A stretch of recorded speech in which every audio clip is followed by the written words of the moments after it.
You staying in victim mode gives you the right to not forgive. He starts at an early age, so that is her distorted and strange way of showing that she loves. What's up, my beautiful people? Welcome back to another episode of Selfish Therapy. If you're new here, I'm your host, Lorraine. On this channel, we talk about any and everything self-therapy. So if you're not ready to do the work, this may not be the channel for you. We welcome you anyway.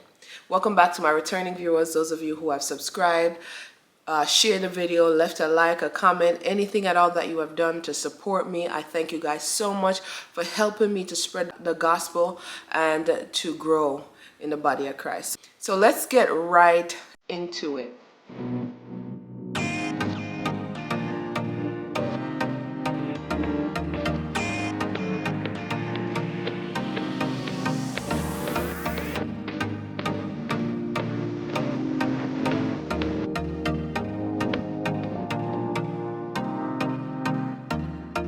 Guys, as you know, this is a continuation of our series, The Rejected Woman. I still don't know what I'm calling it. But if you have already seen my last two videos in this series, then you would kind of have an idea of what we're discussing today.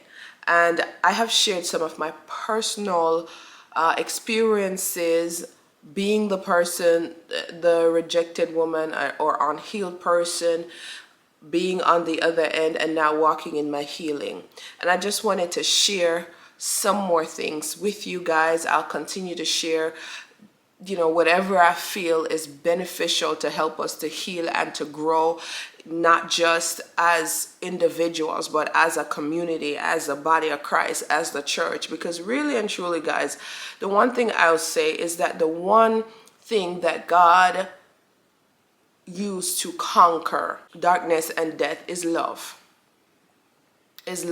I truly don't believe that the enemy has it in him to love, and he was defeated with love.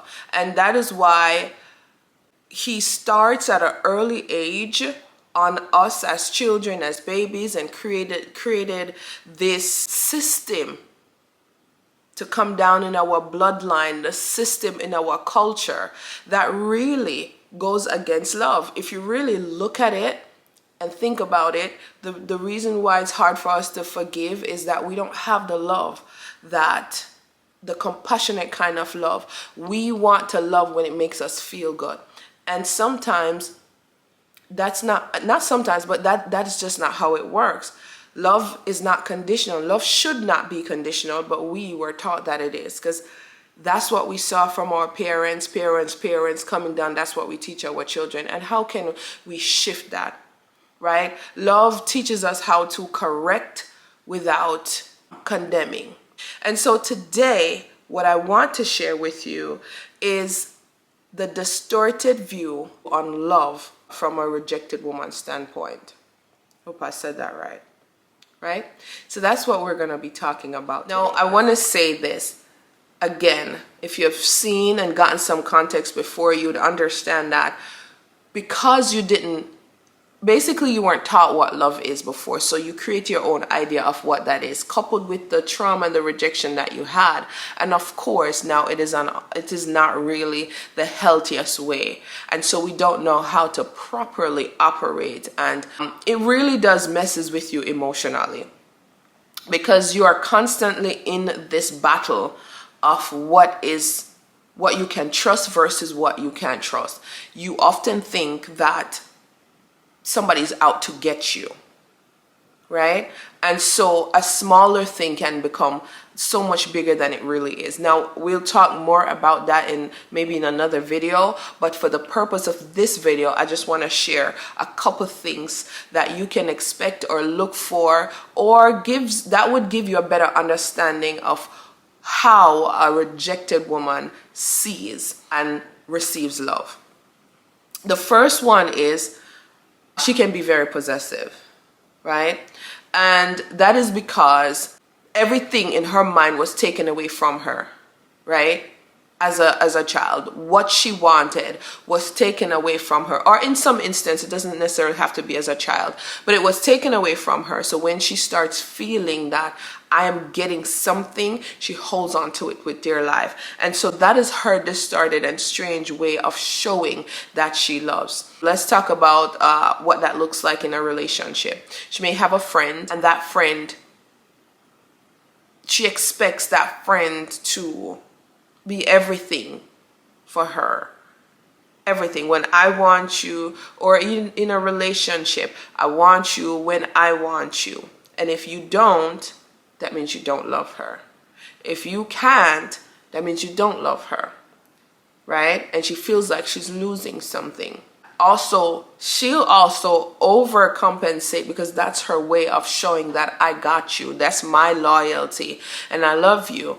That's how she knows how to show love. So then oftentimes you may not have any healthy boundaries, and so people will take advantage of that, and that waters that seed even more. Everything looks like I'm in protective mode, all because of it makes you feel like you have something that somebody can't take from you. Second one is we are oftentimes controlling. Now, I want to say this. We have this idea, many of us have the idea that controlling is this loud, aggressive, mean-spirited person. But no, control can be very subtle. Control, and I think our nature as humans have some sense of controlling habits. However, speaking specifically from the standpoint of a rejected woman, that could look like manipulation in trying to get that person to do certain things that will make you feel like they love you. Right? I shared an example in the previous episode, but you will try to do things. For example, you're in a relationship, you know your husband sees that, okay, these are the things you like, so he'll affirm you every single day. He'll tell you that he loves you, he'll tell you that you're beautiful.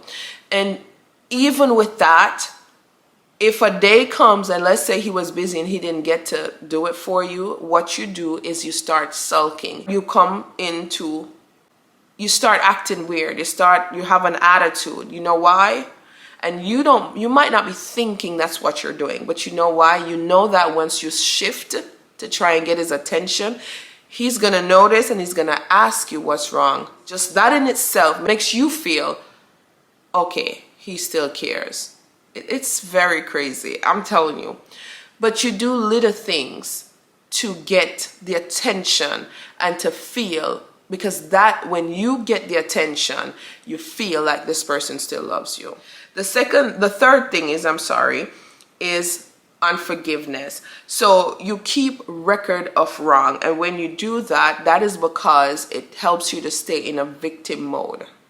It's a sense of power that says they did something to me. And then it allows you it gives you an okay that you don't necessarily have to take accountability, or I don't have to speak to them because they did this to me, so that's my right.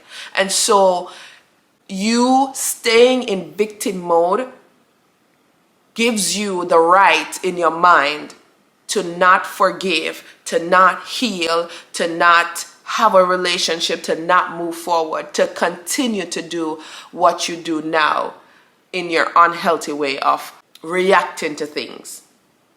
Does that make sense? Right? The next one is being unaccountable.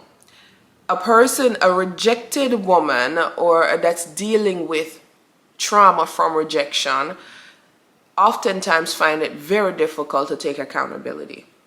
And the reason for that is if you or somebody else has the blame, then it keeps them in a comfortable space. It keeps them complacent, and it shows that that's a way to them, a really unhealthy way of feeling like somebody cares about them. They often attract those type of a person. They oftentimes attract people that will allow them to be complacent. And because of that, that person enables them a lot of the times. They find enablers. We will never admit some of these things. But looking into it and digging in deeper, you realize that those are the habits that you have. And all of it comes back to being in control and being possessive and all of that stuff. But just at a smaller scale, you really don't want to take accountability, because when you don't have to take accountability, it keeps you in your safe space. And when somebody allows you to be in your safe space, that is your way of saying, oh, they love me. Ain't that crazy? Anyways, the last one is, which we talk about, is they could be defensive. Or we could be defensive. Not we could be, we are defensive.